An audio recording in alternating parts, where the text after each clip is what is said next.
Hello students, this video is being recorded in the summer of 2020, right after the end of the spring semester and in the midst of the ongoing COVID-19 pandemic. Since we do not yet know for sure what format our classes will take in the fall, and since there's some likelihood that at least some of us, both students and faculty, will have to be away from campus for a time should the mitigation plans prove ineffective, or should compliance with or enforcement of public health guidelines prove impossible, I am preparing a video version of each of my lectures for the class to have it ready if and when it is needed. It's also the case that necessary distancing requirements in the classrooms may make it impossible that the entire class can be in the same room at the same time.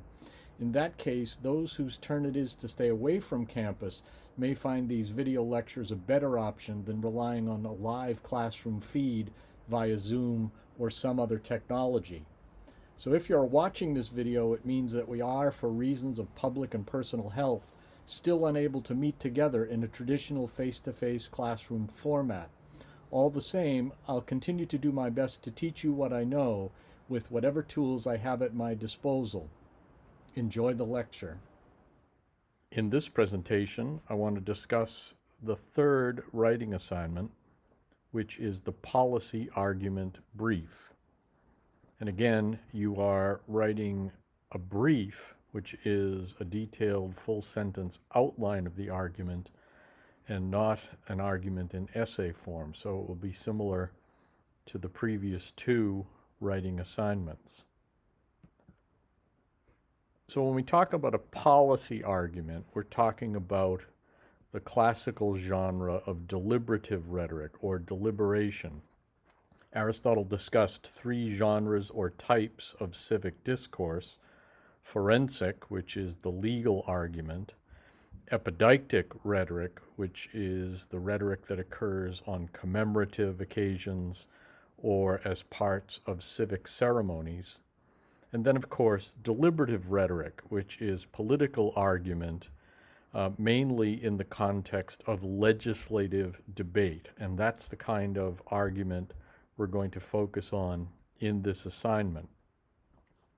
So a policy argument takes place in the context of a deliberative debate. So let's talk a little bit about what we refer to when we say deliberative argument or deliberative rhetoric.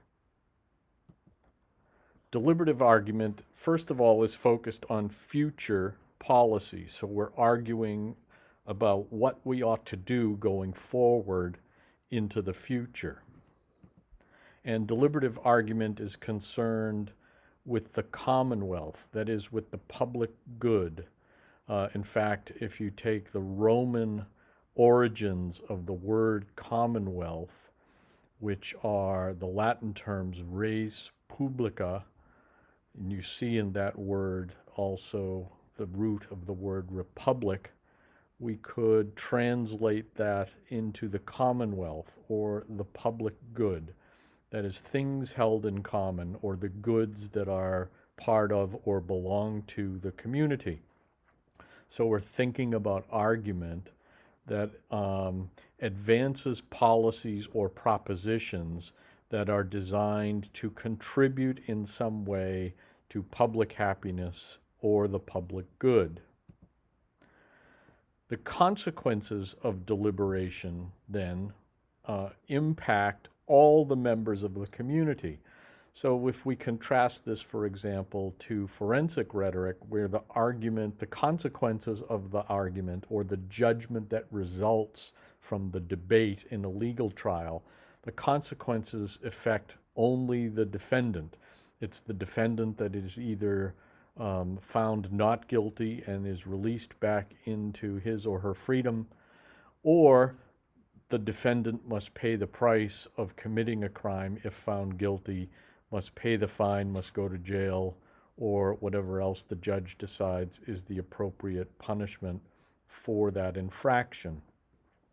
But in deliberative rhetoric, the outcome of the debate, that is, the way in which a legislative forum decides what the policy should be, whatever that decision is or whatever that judgment is, will impact everybody in the community. So if a local town meeting decides that property taxes need to be raised because we have to pay for a new middle school, then everybody in the community or everybody in that school district has their property taxes raised.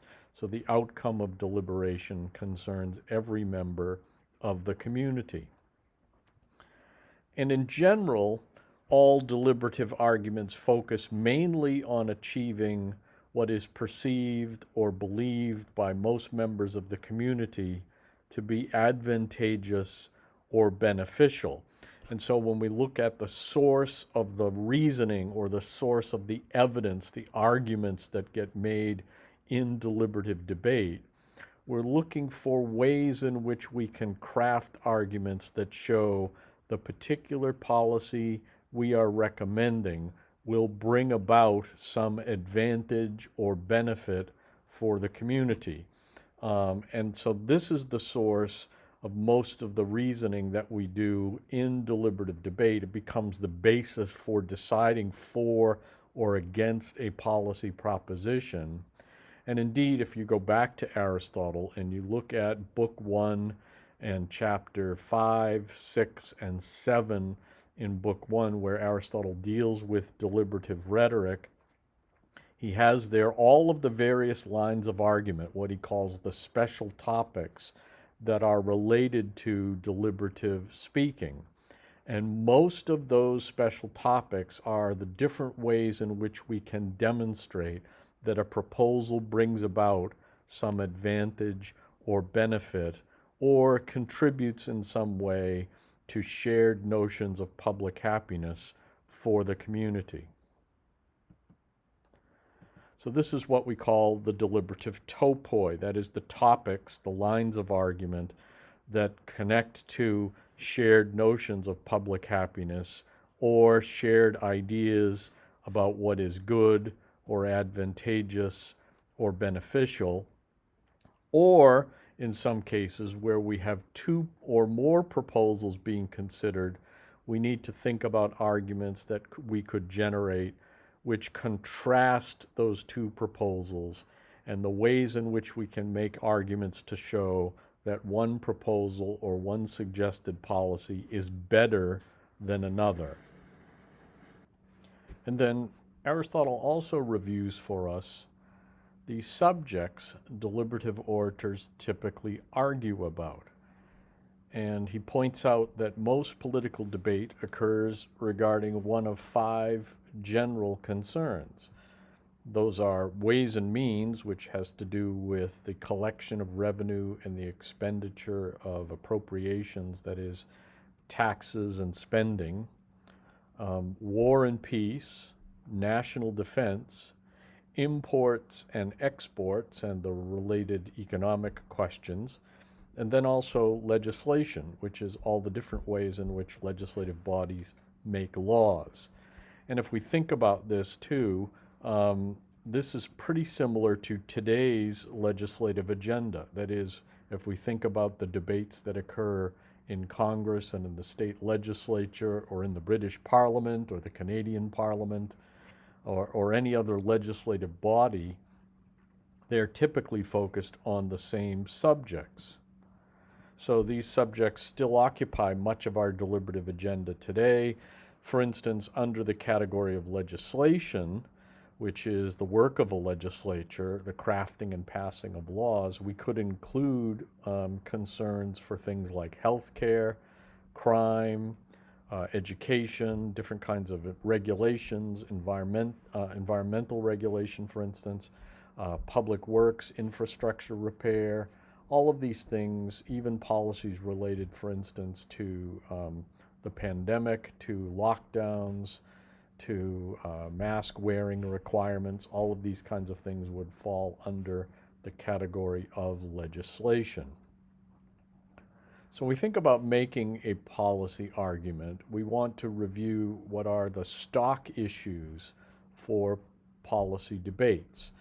And just like there were certain fundamental issues for forensic rhetoric, that is the points of stasis, and just as there were stock issues for the value argument, there are also stock issues for policy arguments, which is to say there are standard points of issue or standard expected questions that each deliberative orator is expected to address, or should at least be prepared to address, which is to say, if you're thinking about a policy argument, you want to be ready with the evidence and the proofs that establish your claims on each of these different stock issues. So we'll take a look at the 4 stock issues for policy arguments. And the first one, this is not the Roman numeral 3, but it is the word ill, because we begin with a consideration of the status quo and what the problem is that we're trying to solve. So what is the ill, in other words, that we're trying to cure? That's the first stock issue, and I'll deal with each of these individually as we go along.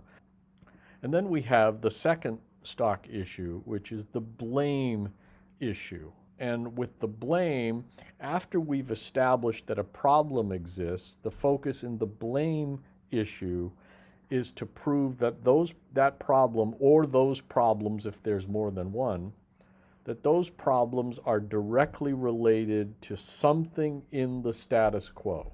That is to say, in the way that we work now, that is in the current policy or the existing law, there's either something that's insufficient to address the problem, or there's even something that's contributing to or causing the problem. And so we want to first establish that a problem exists, and then in this second issue, show that that problem is related inherently to the status quo, that is, to some existing law or policy that we are seeking to change. The third stock issue, then, is where we would introduce our proposal for what that change should be. So we call that the cure issue. And here we would have to be able to show, have evidence to show, that the proposal we are making, first of all, will help to solve the problem. It will address the problems that have been pointed out in the ill section. But then you also need to be able to show not only that it will solve the problem, but that it's practical. That is, it's not going to cost more money than we have available to us, or it's not going to take 1,000 years to solve the problem, right? So we have to be able to show that our proposal will address the problem and that it can be done practically. And then finally, we consider the various costs and benefits associated with the proposal. And so here we are focusing not just on the benefits and advantages, because almost every change in the status quo will impose some kind of cost on the community, but we think about this in connection with the advantages that will result, or which we claim will result. And the argument here is focused on showing that the benefits outweigh the advantages. So here we could think about this in some ways as a dissociation argument. We have the costs and the benefits as perspectives. Maybe there are short-term costs but long-term benefits. But the main point of this section of your argument is to prove that the benefits that will result from your proposed change in the status quo, the benefits outweigh the costs associated with that proposed change. So I want to talk about each of these stock issues more fully in the next few minutes, but also I want to point out that the written instructions for the assignment, actually there's 2 sets of instructions here, but the written instructions for the assignment give you both a detailed description of what the expectation is for each of the stock issue sections of your policy argument. And then the second instructions sheet, which deals with evidence for the policy argument, that will suggest to you the types of arguments and the types of proofs and the types of evidence that you might find most useful for addressing each of these stock issues. So in connection with the policy argument assignment, there are 4 documents on Canvas that I want to draw your attention to. And the first 2 are lists of policy propositions. And you can look at both lists and select one proposition. You can select from either list. The first list is policy propositions related to state and national issues.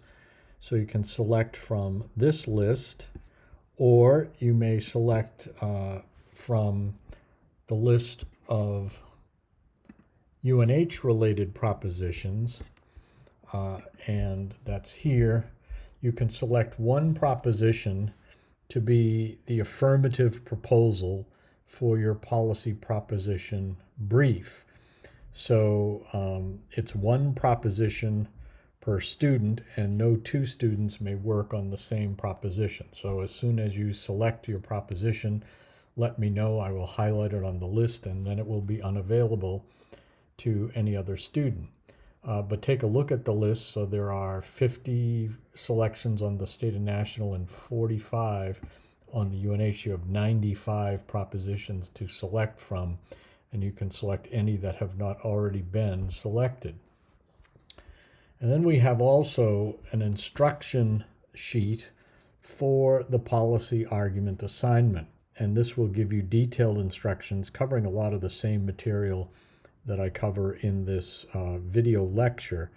But I encourage you to read carefully the instructions here as they relate to each of the stock issues for the policy argument. And then there's finally this supplementary instruction sheet, and that has to deal with policy argument evidence. And in this case, the instruction sheet again reviews each of the stock issues, but here suggests both the forms of practical reasoning that you've learned and, in addition, other kinds of evidence that you might find particularly useful for making the necessary arguments under each of the stock issues. So I encourage you to look very carefully at both those instruction sheets after you have selected the proposition you want to argue on. Then with the proposition in mind, you can consider both the task that you have for each stock issue and the types of evidence that might be available to you to make a strong argument. So we'll begin with the status quo, because all arguments, as we learned early in the semester, all arguments begin with understanding what the current policy is or what the existing law is. So let's be sure we know what the status quo is before we try to change the status quo.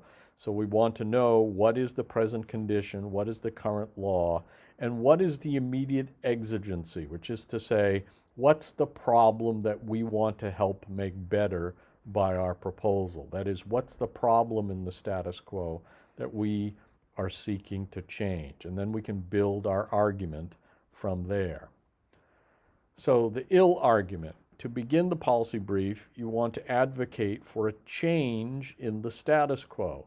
But first, before you get to proposing that change, you need to be able to show that there is a problem. So the only focus in your ill argument is to say, here are the problems that I am observing, right?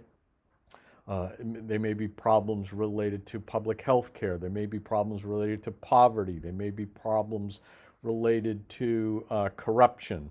There may be problems related to inadequate education. But you need to be able to document those problems and have the kind of evidence. It could be evidence, testimony from authorities. It could be statistical evidence. It could be anecdotal evidence, examples, and that kind of thing. But you need to prove that a problem exists and that it's significant, right? It's because you're in the affirmative, and everybody's policy argument will be an affirmative argument. That is, you will be proposing a change in the status quo. So everybody will be in the affirmative, which means everybody has the burden of proof. And the first thing you have to prove is that there's a problem, all right? So you have to document that the problem exists, and you have to show that the problem is significant.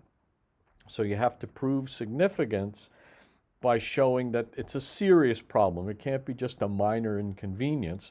So you show it's a serious problem, that is, that has serious consequences for some significant portion of the community at least, right?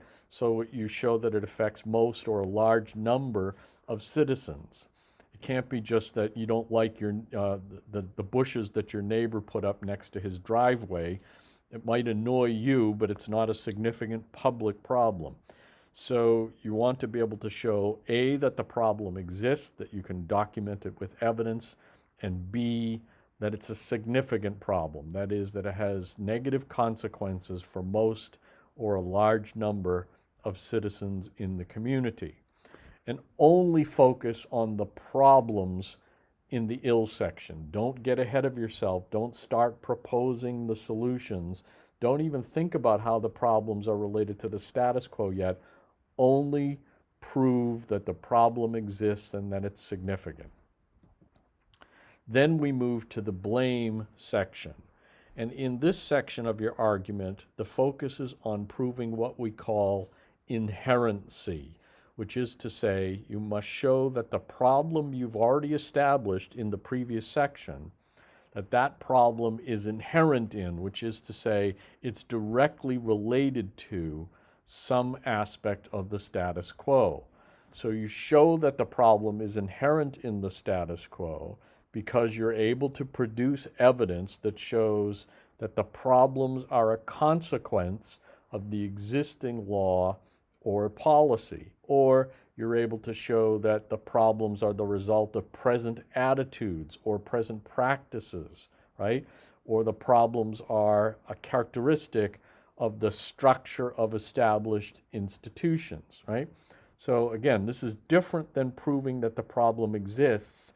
Here you're showing that the problem is linked directly to or inherent in some or several aspects of the current law or the existing structure of an institution. In other words, the problem is inherently related to the status quo. If you fail to prove inherency, then you're advancing a solution by changing the status quo, but you haven't proven that the problem is related to the status quo. So failure to prove inherency ultimately leads to a groundless policy argument.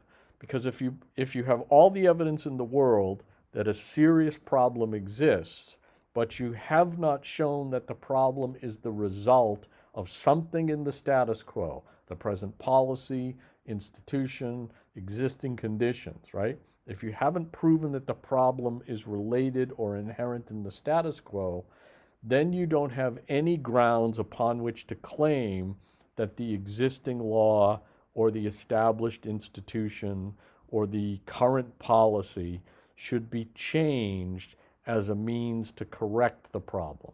That's why this blame section is so important, because it's here that you link the problem to the status quo that you are proposing to change. Then we have the cure argument. And in the cure argument, or in relation to the cure stock issue, this is where you are introducing your policy proposition. So you've already proven that a problem exists, and you've made a significant argument to show that the problem, at least partly, is inherent in the status quo. And so here is where you propose the change you want to make in the status quo. Now, remember, in this cure section, you're introducing the solution to the problem that you've already documented. So you don't need to go back and review all the reasons why there's problems in the status quo. You've already done that. Here, you're simply introducing the proposition that you've selected from the list of deliberative propositions or policy propositions, and you're trying to make an argument to show two things: that your proposition will solve the problem and that it can be done practically or expediently, okay? So you have to prove both solvency and practicality. In other words, you show how the proposal that you're making, the change that you're recommending. Show how that solves the problem, and then also show that it can be done. That is, that it's practical and expedient. You have to be able to show, for instance, that it can be done within existing resources or without burdening the community with unreasonable taxes, for example.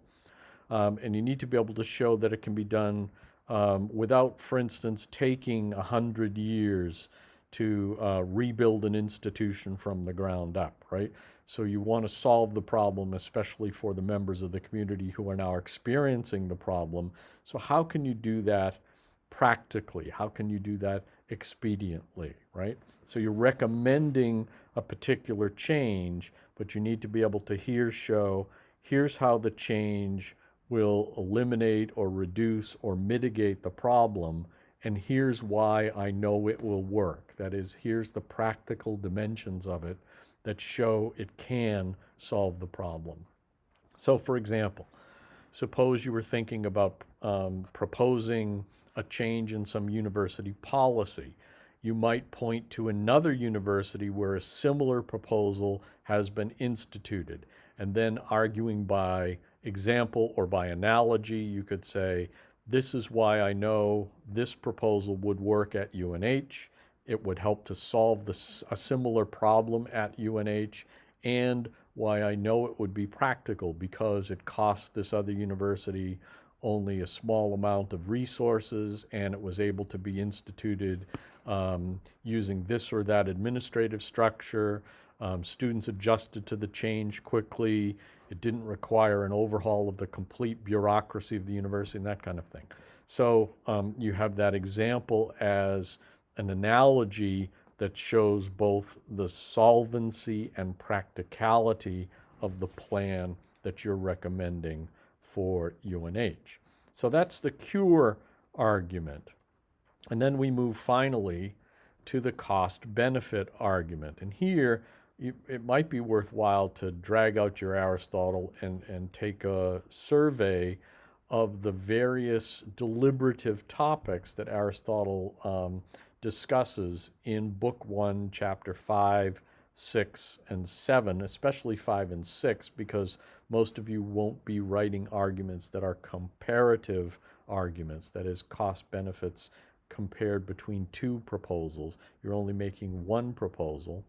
So if you think about Chapter 5, where Aristotle considers the various things that contribute to public happiness, and Chapter 6, which are the arguments, lines of arguments, or topics that show what most people consider to be beneficial or advantageous, then you are looking at suggestions, that is a kind of brainstorming for available arguments for making supporting a deliberative proposition.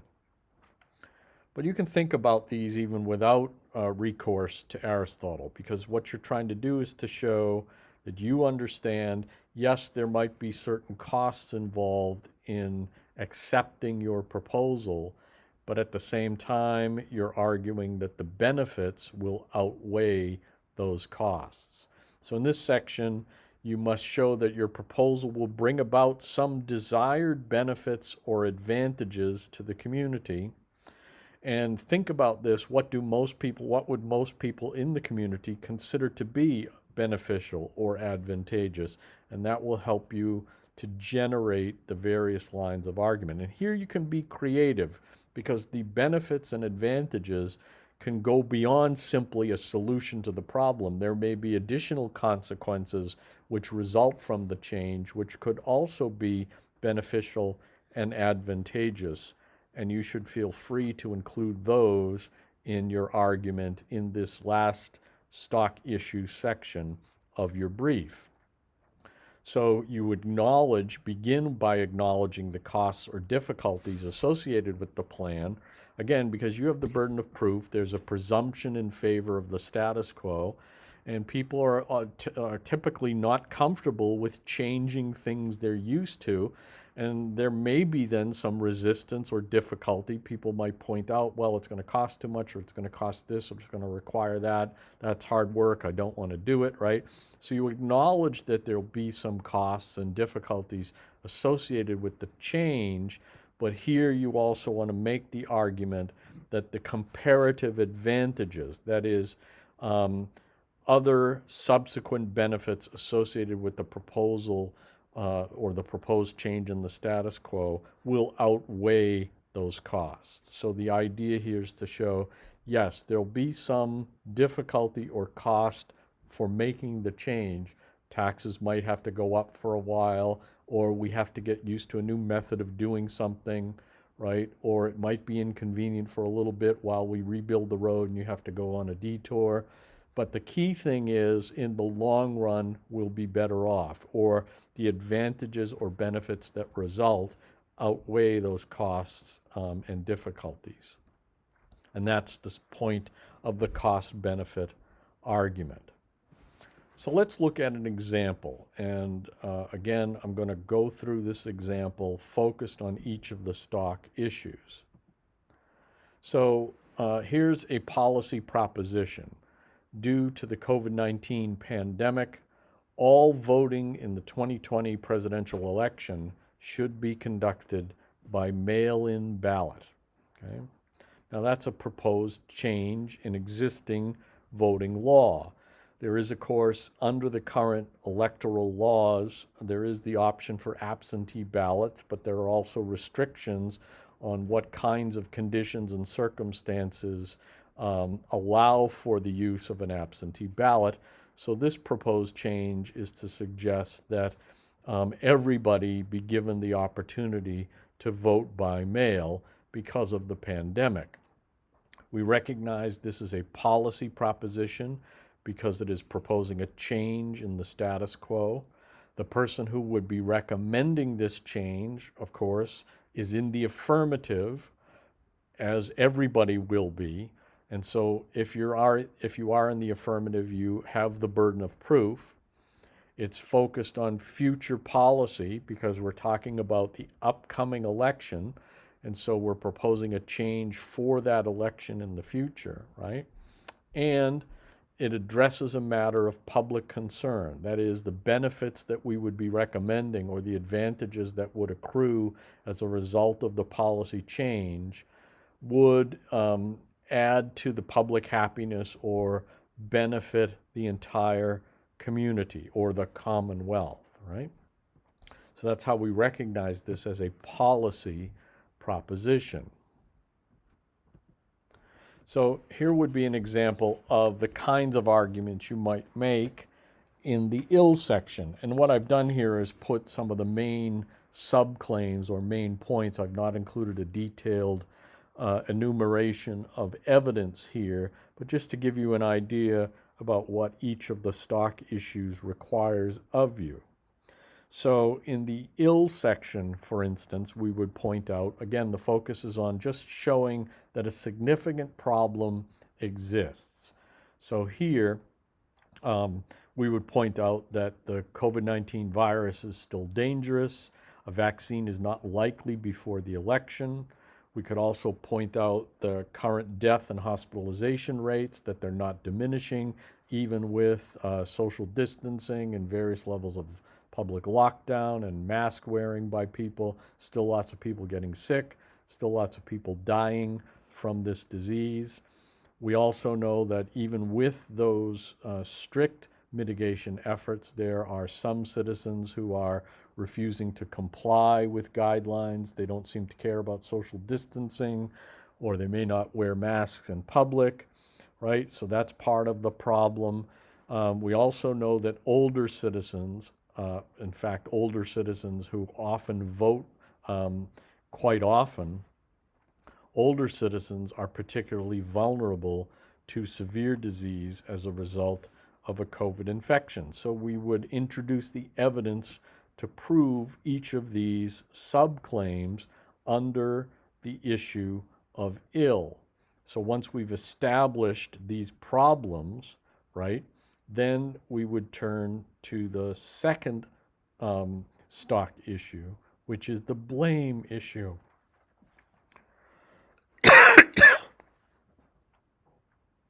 So with the blame issue, then our focus is to show that the problems we've identified are related in some way to the status quo. Now, of course, the existing voting laws are not responsible for the disease itself, but the existing voting laws may be contributing in some way to the spread of the disease or encouraging the spread of the disease or endangering the lives of certain citizens if the voting laws are not changed. And that would be the key thing we'd be trying to prove here.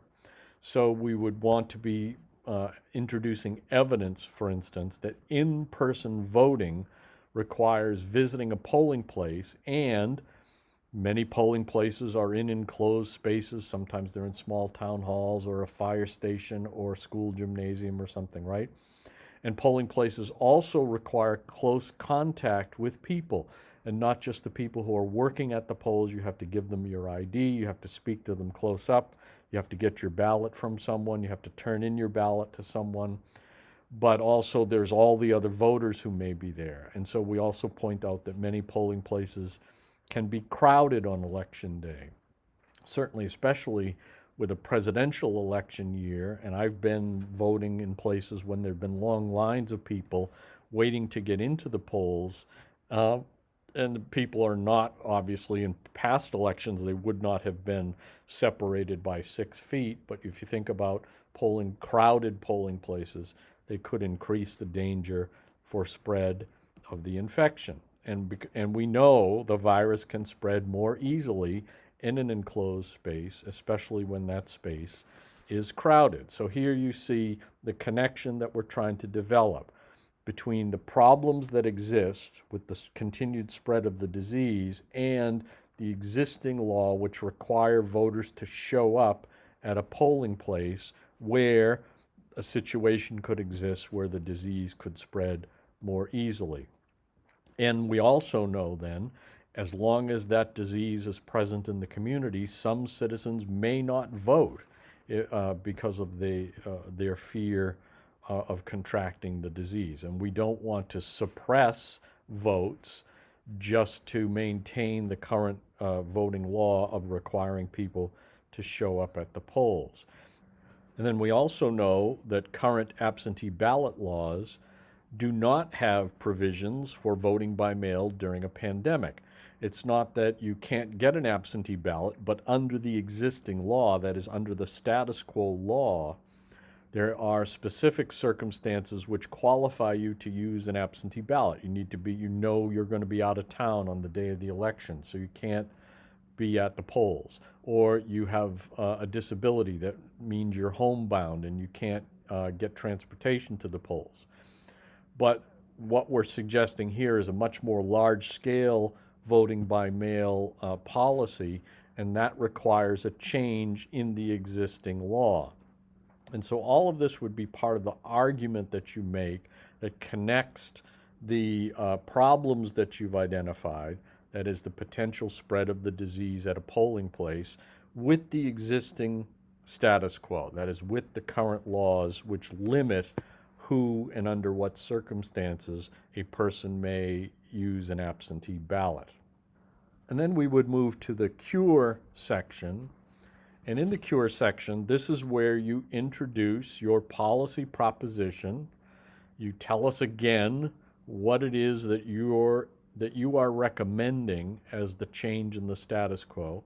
And that is as clearly stated as it can be in that policy proposition. That is the proposition that you've selected from the list. So you introduce that here in the cure section, and then you show with your argument that that proposed change in the status quo will solve the problem and can be done practically and expediently.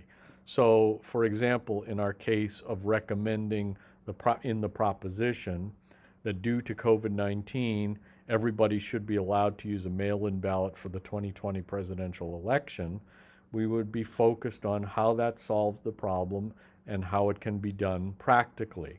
So we would want to argue, for instance, that ballots should be mailed to all voters who are registered by October 1st, 2020, that the ballots would be sent by registered mail, they must be returned before Election Day, that the ballots are returned postage paid by the local municipality or town, that each ballot must be signed by the voter, that each returned ballot must match a name and address on a voter registration list, and that those who vote by mail may not also vote in person.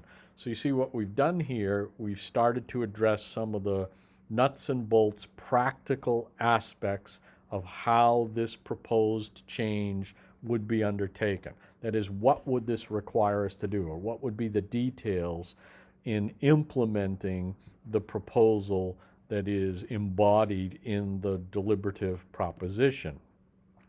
We would add to that that in-person voting should continue for those who want to go to the polls, so the polls can remain open. If you don't mail in your ballot, you can still go to the polls, right?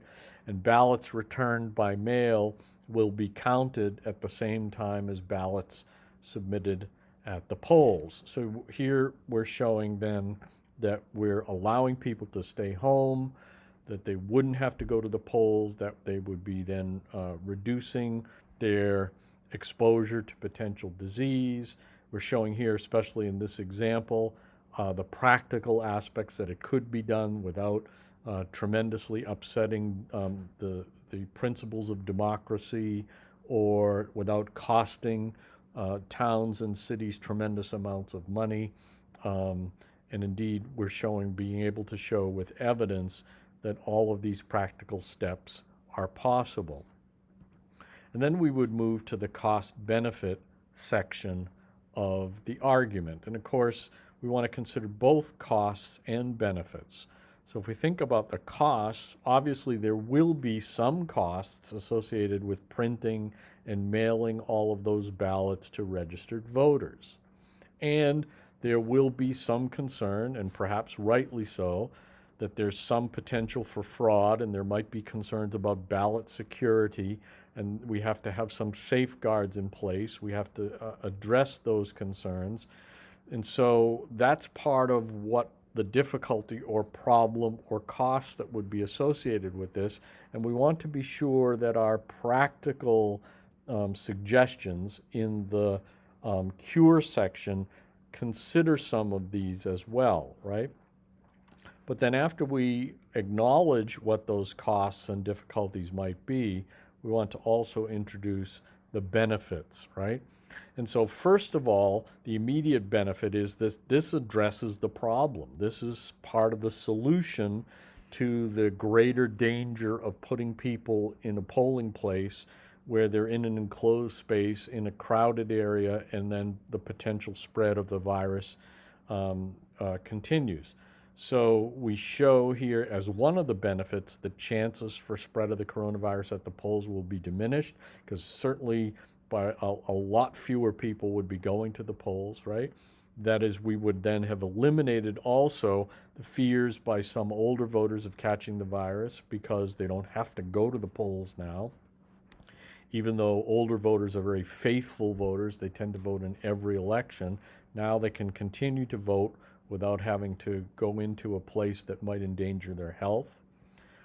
We also have additional benefits other than just the immediate solution of the problem associated with increasing risk from coronavirus, because we would now have additional advantages, such as every registered voter getting a reminder and being offered the opportunity to vote. We might actually increase participation in elections if we do mail-in ballots, right? The election results then, again, another advantage or another benefit, the election results should better represent the will of the people and not just those who don't fear the virus and go to the polls on the day of the election. We also would then, because we've been smart about not endangering people or reducing possibility for the spread of the virus, we might diminish the strain on hospitals and medical personnel by this wise change in the voting policy, right? We also could think of, again, thinking creatively, brainstorming, thinking of all the advantages and benefits that could result. We might even say that the economy might recover more quickly because there would be fewer voting-related COVID-19 infections. And so in this benefits section, you can be creative. You can think about advantages that go beyond the immediate solution of the problem. And each of those advantages or benefits becomes an additional reason or additional argument in favor of your proposed change to the status quo. So that's a review of the policy argument assignment, focused especially on the stock issues for the policy argument. You have, of course, the written instructions, both the written instructions for composing the brief and the additional instruction sheet that deals with the types of arguments and the types of evidence that might be most useful to deal with each of the stock issues. So you should review both of those instruction sheets. And if you have any questions on the assignment, please post them to the discussion board.